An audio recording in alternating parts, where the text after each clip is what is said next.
विश्वामित्र आदि की प्रेरणा से राजा दशरथ का श्री राम को सभा में बुलाना और मुनि के पूछने पर श्री राम का अपने विचार मूलक वैराग्य का कारण बताना। विश्वामित्र जी कहते हैं, परम बुद्धिमान सत्पुरुषों, जैसे मृगों का झुंड अपने यूथपति को ले आता है, उसी प्रकार आप लोग भी रघुकुल नंदन श्री राम को शीघ्र यहां बुला लाइए।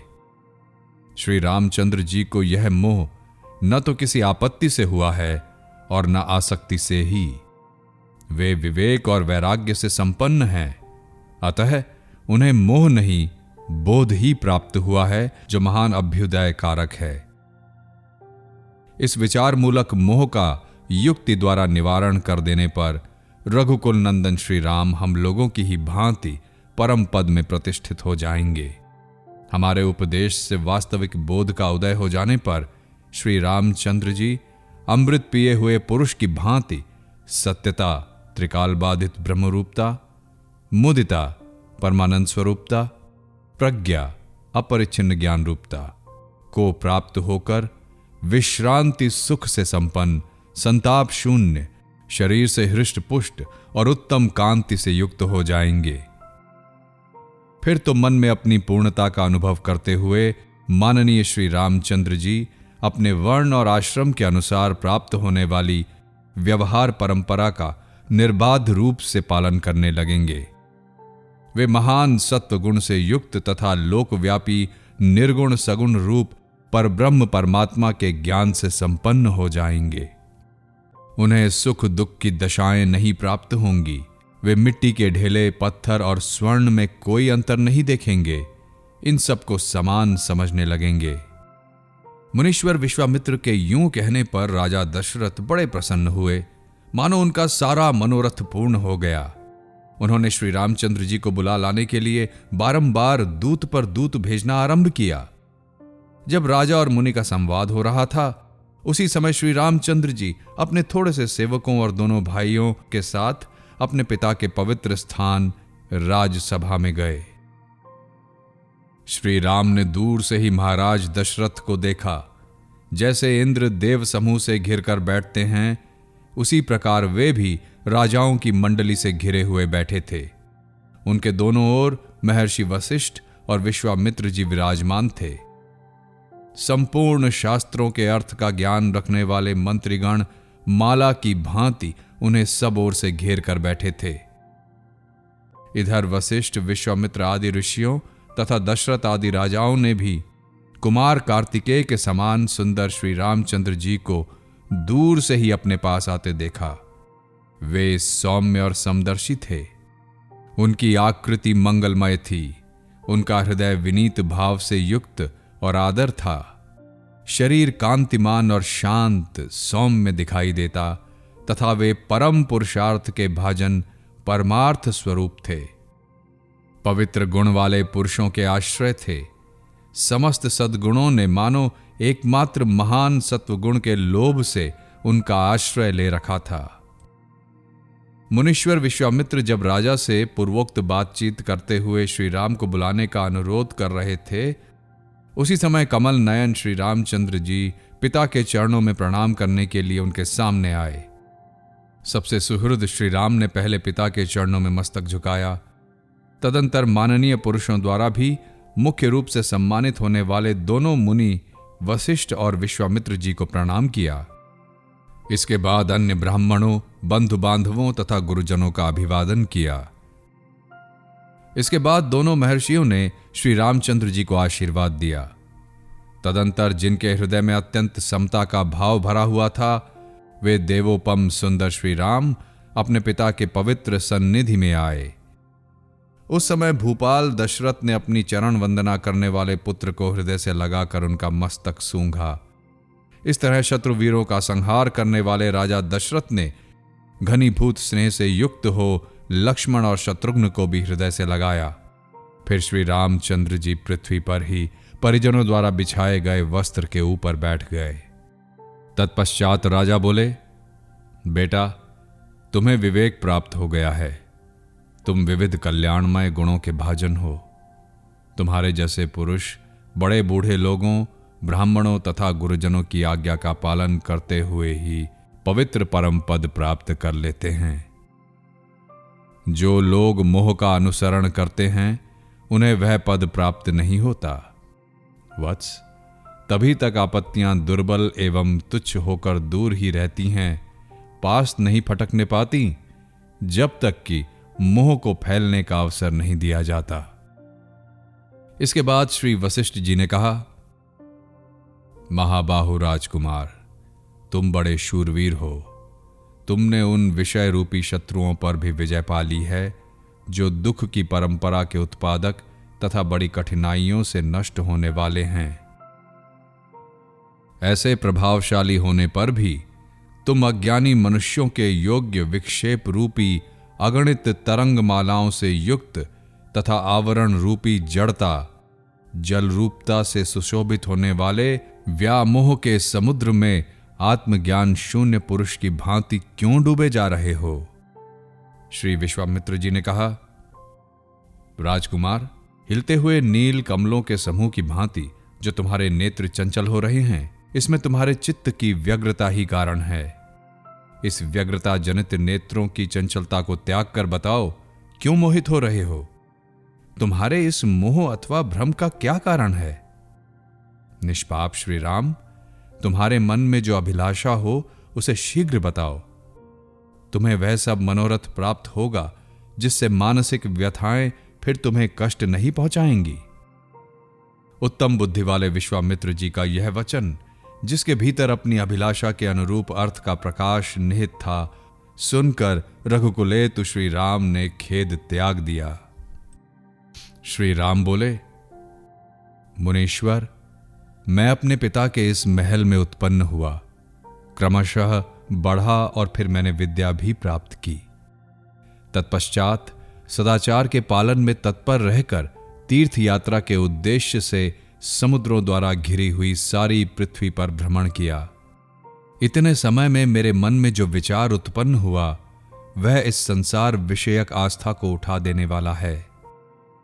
तीर्थ यात्रा करने के अनंतर मेरा मन विवेक से पूर्ण हो गया, जिससे मेरी बुद्धि भोगों की ओर से नीरस विरक्त हो गई और उसके द्वारा मैंने इस प्रकार विचारना आरंभ किया, यह जो संसार का विस्तार है, इसमें क्या सुख है? चर और अचर प्राणियों की चेष्टाओं के विषय तथा केवल वैभव काल में ही रहने वाले ये जितने भोग के साधन भूत पदार्थ हैं, सब के सब क्षणभंगुर, आपत्तियों के स्वामी अर्थात केवल विपत्ति में ही डालने वाले तथा पाप स्वरूप हैं। जैसे मरीचिका में जल ना होने पर भी भ्रम से उसे जल समझकर उसके द्वारा मोहित हुए मृग वन में बड़ी दूर तक खिंचे चले जाते हैं, उसी प्रकार मूढ़ बुद्धि हुए लोग संसार के पदार्थों में सुख न होने पर भी उनमें सुख मानते हैं और उसी के लोभ से आकृष्ट होकर इधर उधर भटकते रहते हैं। यद्यपि यहां लोग किसी के द्वारा बेचे नहीं गए हैं, तथापि बिके हुए समान परवश हो रहे हैं। इस बात को जानते हुए भी कि यह सब कुछ माया का खेल है, हम सब लोग मूढ़ बने बैठे हैं। यह कितने खेद की बात है। संसार के इस प्रपंच में जो अत्यंत दुर्भाग्यपूर्ण भोग दिखाई देते हैं, ये क्या हैं, इस पर विचार करना चाहिए। सब लोग व्यर्थ ही उनके मोह में पड़कर भ्रांतिवश अपने को बद्ध मानकर बैठे हुए हैं। जैसे वन में किसी गड्ढे के भीतर गिरे हुए मूढ़ मृग दीर्घकाल के पश्चात यह जान पाते हैं कि हम गड्ढे में पड़े हैं, उसी प्रकार लोगों ने बहुत समय के बाद यह जाना है कि हम मूढ़ जीव व्यर्थ ही मोह में पड़े हुए हैं। मुझे राज्य से क्या लेना है और भोगों से भी क्या प्रयोजन है? मैं कौन हूं? यह दृश्य प्रपंच क्या है और किस लिए सामने आया? जो मिथ्या है वह मिथ्या ही रहे, उसके मिथ्या होने से किसी की क्या हानि होने वाली है? ब्राह्मण, जैसे यत्र तत्र भ्रमण करने वाले पथिक को मरुभूमि से विरक्ति हो जाती है, वैसे ही इस प्रकार विचार करते करते सभी भोग्य पदार्थों से मेरी अरुचि हो गई है। मुनीश्वर, देखिए, भिन्न भिन्न रूपों में उपलब्ध होने वाले उन तुच्छ भोगों ने हमको उसी प्रकार जर्जर बना दिया है जैसे प्रचंड वायु पर्वतीय वृक्षों को जर्जर कर देती है। सब लोग अचेतन से होकर प्राण नामधारी पवन से प्रेरित हो व्यर्थ ही शब्दोच्चारण कर रहे हैं, जैसे कीचक नामक बांस अपने छेदों में हवा भर जाने से बांसुरी की सी ध्वनि करने लगता है। संसार की संपदाएं सदा सबकी वांछना करती रहती हैं। ये मनुष्यों की मनोवृत्ति को मोह लेती हैं, उनकी सद्गुण राशि का नाश कर देती है और तरह तरह के दुख दिया करती है, दुखों का जाल सा बिछाती रहती है। ये धन वैभव चिंताओं के चक्कर में डालने वाले हैं, इसलिए मुझे आनंद नहीं देते, तथा बच्चों वाली स्त्रियों से भरे हुए घर भी भयानक विपत्तियों के आवास स्थान की भांति मुझे दुख ही प्रदान करते हैं, सुख नहीं।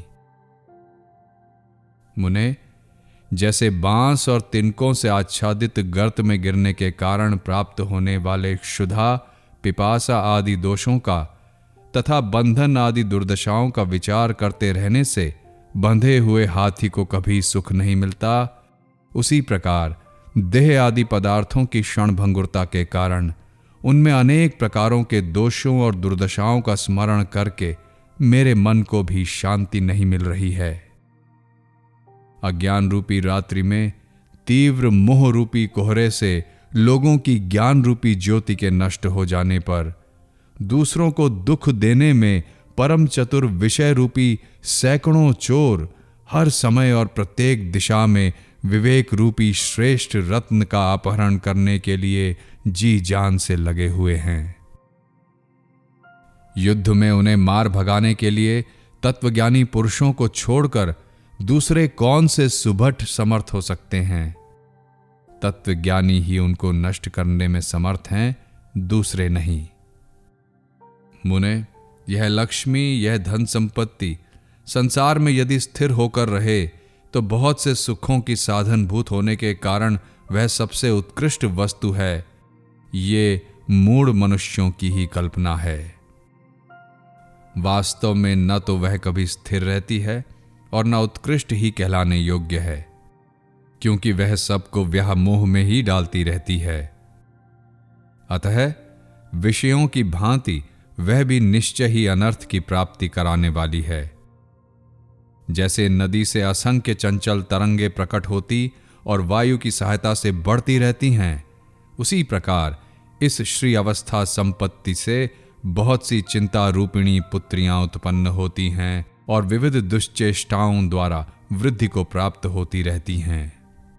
यह मूढ़ संपत्ति किसी गुणवान पुरुष के द्वारा बड़े दुख से उपार्जित होने पर भी प्रायः उसके उपभोग में नहीं आती और राजाओं की प्रकृति के समान गुण अवगुण का विचार किए बिना ही जो कोई भी अपने पास रहता है उसी का अवलंबन कर लेती है। लोग तभी तक अपने और पराये जनों के प्रति शीतल मृदुल बने रहते हैं जब तक कि वे प्रबल वायु के वेग से बर्फ की भांति धन संपत्ति के द्वारा कठोर एवं दुस्सह नहीं बना दिए जाते। जैसे मुट्ठी भर धूल मणियों को मलिन कर देती है, उसी प्रकार धन संपत्ति ने बड़े बड़े विद्वान, शूरवीर, कृतज्ञ, सुंदर और कोमल स्वभाव वाले पुरुषों को भी कलंकित कर दिया है। भगवान, धन संपत्ति सुख देने के लिए नहीं, दुख देने के लिए ही बढ़ती है। जैसे विष की बेल सुरक्षित रखी जाए तो वह मौत ही देती है, उसी प्रकार धन संपत्ति की रक्षा करने पर भी वह विनाश का ही कारण होती है। जो धन संपत्ति से युक्त होकर भी जनता की निंदा का पात्र न हो, शूरवीर होकर भी अपने ही मुंह से अपनी बढ़ा चढ़ाकर प्रशंसा न करता हो, तथा स्वामी होकर भी समस्त सेवकों अथवा प्रजाजनों पर समान दृष्टि रखता हो, ये 3 तरह के पुरुष संसार में दुर्लभ हैं। यह धन संपत्ति दुख रूपी सर्पों के रहने के लिए विषम और गहन गुफा है। तथा महान मोहरूपी गजराजों के निवास के लिए विंध्याचल की विशाल तटभूमि है। सत्कर्म रूपी कमलों को संकुचित करने के लिए यह रात्रि के समान है। दुख रूपी कुमुदों के विकास के लिए चांदनी का काम करने वाली है, तथा उत्तम दृष्टि श्रेष्ठ बुद्धि रूपी दीपक को बुझाने के लिए वायु के तुल्य है। धन संपत्ति भय और भ्रांति रूपी बादलों की उत्पत्ति तथा वृद्धि करने वाली है। विषाद रूपी विषय को बढ़ाने वाली है। संशय रूपी खेती की उपज के लिए क्यारी के समान है, तथा खेद या कष्ट प्रदान करने के लिए भयंकर सर्पिणी के तुल्य है। यह धन संपत्ति मनोरम होने के कारण चित्त वृत्ति को अपनी ओर खींच लेती है। प्रायः अनर्थकारी कर्मों से इसकी प्राप्ति होती है, और प्राप्त होकर भी यह क्षण भर में नष्ट हो जाने वाली है। मुने, जीव की आयु पत्ते के सिरे पर लटकते हुए जल बिंदु के समान अस्थिर है। वह उन्मत्त के समान असमय में ही इस कुत्सित शरीर को छोड़कर चल देती है। चित्त विषय रूपी विषधर सर्प के संसर्ग से सर्वथा जर्जर हो गया है, और जिनमें प्रौढ़ आत्म विवेचन का अभाव है, उन लोगों की आयु उन्हें क्लेश देने वाली है। जो जानने योग्य वस्तु परब्रह्म परमात्मा को जान चुके हैं और इस अपरिच्छिन्न ब्रह्म पद में प्रतिष्ठित हैं, ऐसे महापुरुषों की आयु लाभ हानि एवं सुख दुख में चित्त को समान भाव से सुस्थिर रखने वाली होने के कारण सुखदायिनी है। महर्षि, हम लोग नपे तुले आकार वाले शरीर में ही यह आत्मा है, ऐसा निश्चय किए बैठे हैं। अतः संसार रूपी मेघ में बिजली के समान चमक कर विलुप्त हो जाने वाली इस क्षणभंगुर आयु में हम सुखी नहीं हैं। शरद ऋतु के छिटपुट बादल, तेल रहित दीपक तथा जल की तरंग के समान चंचल आयु गई हुई ही देखी जाती है। तरंग को, जल आदि में प्रतिबिंबित चंद्रमा को, विद्युत पुंज को और आकाश कमल को हाथ से पकड़ने का तो मैं विश्वास रख सकता हूं, परंतु इस अस्थिर आयु पर मेरा कोई भरोसा नहीं है। जैसे खच्चरी दुख भोगने के लिए ही गर्भ धारण करने की इच्छा करती है, उसी प्रकार जिसका मन विश्रांत यानी तृष्णाओं से अत्यंत उपरत नहीं है, ऐसा मूढ़ मनुष्य कष्ट उठाने के लिए ही व्यर्थ आयु का विस्तार चाहता है। ब्राह्मण, इस संसार चक्र में जो देह रूपी लता है, यह सृष्टि रूपी समुद्र के जल का विकार भूत फेन ही है, क्योंकि उसी के समान अत्यंत अस्थिर है। अतः इसमें अधिक काल तक जीवित रहना मुझे अच्छा नहीं लगता। वास्तव में वही जीवन उत्तम जीवन कहलाता है, जिससे अवश्य पाने योग्य वस्तु परमात्म ज्ञान की प्राप्ति होती है, जिससे फिर शोक नहीं करना पड़ता, तथा जो परम निर्वाण रूप सुख का स्थान है। यूं तो वृक्ष भी जीते हैं, पशु और पक्षी भी जीवित रहते हैं, परंतु वास्तव में उसी पुरुष का जीवन सफल है जिसका मन मनन के द्वारा जीवित न रहे, अमनी भाव को प्राप्त हो जाए। संसार में उन्हीं जीवों का जन्म लेना सफल है और उन्हीं का जीवन श्रेष्ठ है जो फिर यहां जन्म नहीं लेते। शेष प्राणी तो बूढ़े गधों के समान हैं। अविवेकी मनुष्य के लिए शास्त्रों का अध्ययन भार रूप है। विषयासक्त पुरुष के लिए तत्व ज्ञान भार है। अशांत मनुष्य के लिए मन भार है, तथा जो आत्मज्ञान से शून्य है उसके लिए शरीर भार है। जिसकी बुद्धि दूषित है, उस पुरुष के लिए रूप, आयु, मन, बुद्धि, अहंकार तथा चेष्टा, ये सब के सब उसी प्रकार दुखदायक हैं जैसे बोझ ढोने वाले मनुष्य के लिए उसके सिर का बोझ कष्टदायक होता है। आयु कठोर परिश्रम एवं सुदृढ़ कष्ट को ही देने वाली है। इसमें श्रम की निवृत्ति कभी नहीं होती, कामनाओं की पूर्ति का भी अभाव ही रहता है। यह आपत्तियों का परम आश्रय और रोग रूपी पक्षियों का घोंसला है। जैसे बिल में विश्राम करने वाले तथा विष के द्वारा संताप देने वाले भयंकर सर्प वन की वायु का पान करते हैं, उसी प्रकार शरीर रूपी बिल में रहकर विष तुल्य दाह पैदा करने वाले भीषण रोग रूपी सर्प जीवन की आयु का पान करते हैं। जैसे काठ के छोटे छोटे कीड़े उसके भीतर रहकर पुराने पेड़ को सदा काटते और उसमें धूल ही गिराते रहते हैं, उसी प्रकार सदा पीप, रक्त और मल बहाने वाले तथा देह के भीतर निवास करने वाले दुष्ट रोग आदि दुख निरंतर आयु का उच्छेद करते रहते हैं। जैसे बिल्ली चूहे को शीघ्र निगल जाने के लिए उत्कट अभिलाषा के साथ निरंतर उसकी ओर ताकती रहती है, उसी प्रकार मृत्यु भी आयु को अपना ग्रास बनाने के लिए सदा उसकी ताक में बैठी रहती है। इस संसार में यह आयु जिस प्रकार स्थिरता और सुख के द्वारा सदा के लिए पर्याप्त, अत्यंत तुच्छ, गुणहीन तथा मृत्यु की भाजन है, वैसी दूसरी कोई वस्तु नहीं है। यह अनेक रूप वाला संसार दीनों से भी दीन विषय लंपट लोगों को अहंकार के वशीभूत होने के कारण ही निरंतर राग द्वेष आदि दोषों के लिए कोश रूप अनर्थ की प्राप्ति कराता रहता है। अहंकार के वश में होने से ही मनुष्य पर आपत्ति आती है, उसे शारीरिक कष्ट भोगने पड़ते हैं।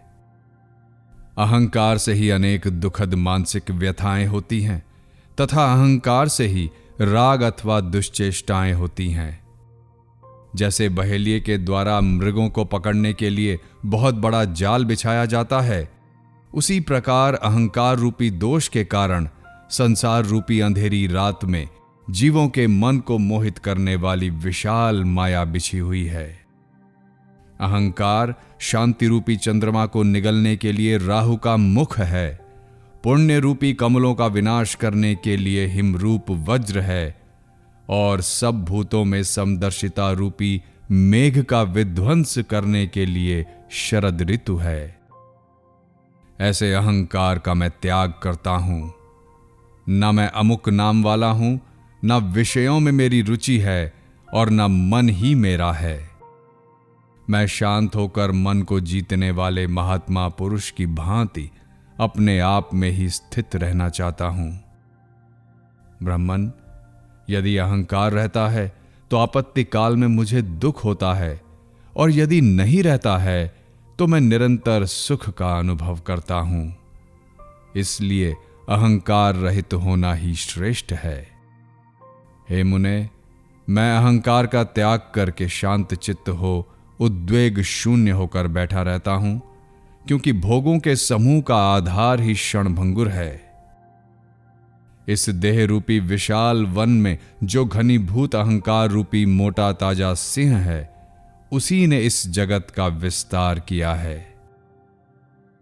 जैसे शत्रु किसी को मारने के लिए मंत्र तंत्र के द्वारा मारण उच्चाटन आदि का जाल फैलाता है, उसी प्रकार इस अहंकार रूपी महान शत्रु ने संसार के जीव का पतन करने के लिए बिना तंत्र मंत्र के ही स्त्री, पुत्र, मित्र आदि के जाल फैला रखे हैं।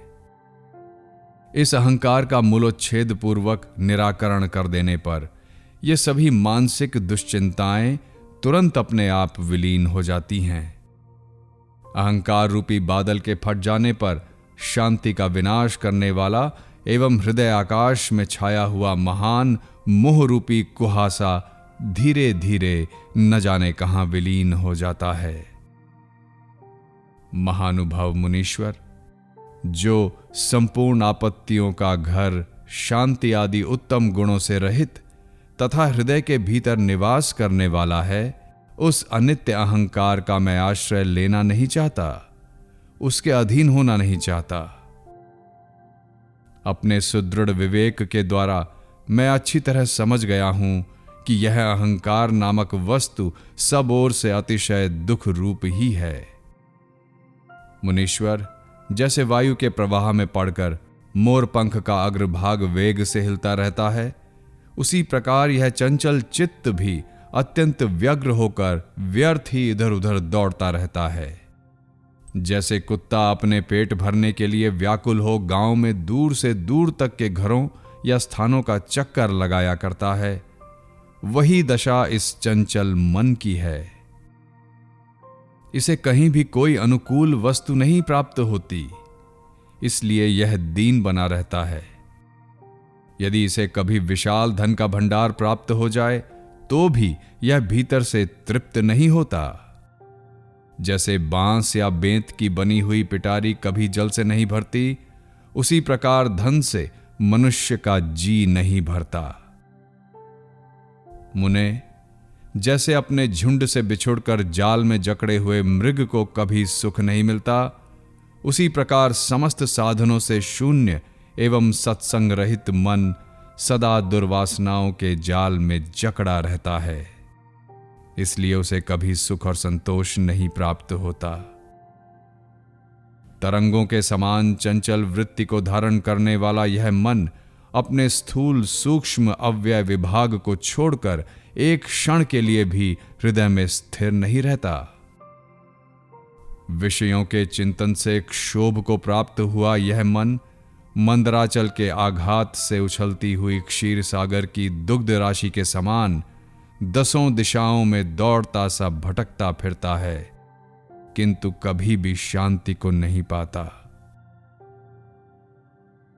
हे ब्राह्मण, जैसे मृग गड्ढे में गिरने की कोई चिंता ना करके हरी हरी दूब चरने की इच्छा से प्रेरित हो बहुत दूर तक दौड़ लगाता रहता है, उसी प्रकार यह मन नरक के गर्त में गिरने की परवाह ना करके भोग लाभ की आशा से बड़ी दूर तक चक्कर लगाता रहता है। जैसे हंस जल से दूध को निकाल लेता है, वैसे ही मोह रूपी रथ पर आरूढ़ हुआ यह मन भी इस शरीर से उद्वेग शून्य समता के सुख का अपहरण कर लेता है। ब्राह्मण, मन रूपी ग्रह अग्नि से भी अधिक उष्ण है, उसके ऊपर चढ़ना पर्वत पर चढ़ने से भी अधिक कठिन है, तथा वह वज्र से भी बढ़कर कठोर है, उसको वश में लाना बहुत ही कठिन है। जैसे मांस भक्षी पक्षी मांस पर टूट पड़ता है, उसी प्रकार मन भी इंद्रियों द्वारा उपलब्ध होने वाले विषयों की ओर दौड़ पड़ता है। परंतु जैसे बालक पहले तो खिलौने की ओर ललकता है, फिर उसे पाकर थोड़ी ही देर में उससे मुंह मोड़ लेता है, उसी तरह यह मन प्राप्त हुए विषय से क्षण भर में ही विरत हो जाता है और नए नए विषय की खोज करने लगता है। समुद्र को पी जाना, सुमेरु पर्वत को जड़ से उखाड़ फेंकना तथा अग्नि का ही आहार करना, ये महान एवं दुस्साध्य कार्य हैं, परंतु चंचल चित्त को वश में कर लेना इनसे भी महान एवं कठिन कार्य है। संपूर्ण पदार्थों का कारण चित्त ही है। जब तक चित्त है तभी तक तीनों लोकों की सत्ता है, उसके क्षीण होते ही जगत क्षीण हो जाता है। इसलिए इस चित्त रूपी रोग की यत्नपूर्वक चिकित्सा करनी चाहिए। मुने, जैसे महान पर्वत से अनेकानेक वनों एवं काननों की उत्पत्ति होती है, उसी प्रकार मन से ये सैकड़ों सुख दुख पैदा हुए हैं, इसमें संशय नहीं है। अध्यात्म विषयक विवेक से जब यह मन दुर्बल हो जाता है, तब ये सारे सुख दुख निश्चय ही पूर्ण रूप से गल जाते हैं, ऐसा मेरा विश्वास है। महान मुमुक्षु पुरुष जिसके जीते जाने पर शम दम क्षमा दया समता शांति संतोष सरलता आदि समस्त सद्गुणों के स्वाधीन होने की आशा करते रहे हैं, उस शत्रु रूप चित्त को जीतने के लिए मैं सब प्रकार से उद्यत हुआ हूं। अतएव जैसे चंद्रमा मेघमाला का अभिनंदन नहीं करता, उसी प्रकार मैं तीव्र वैराग्य संपत्ति से युक्त होने के कारण जड़ और मलिन विलास वाली लक्ष्मी का अभिनंदन नहीं करता।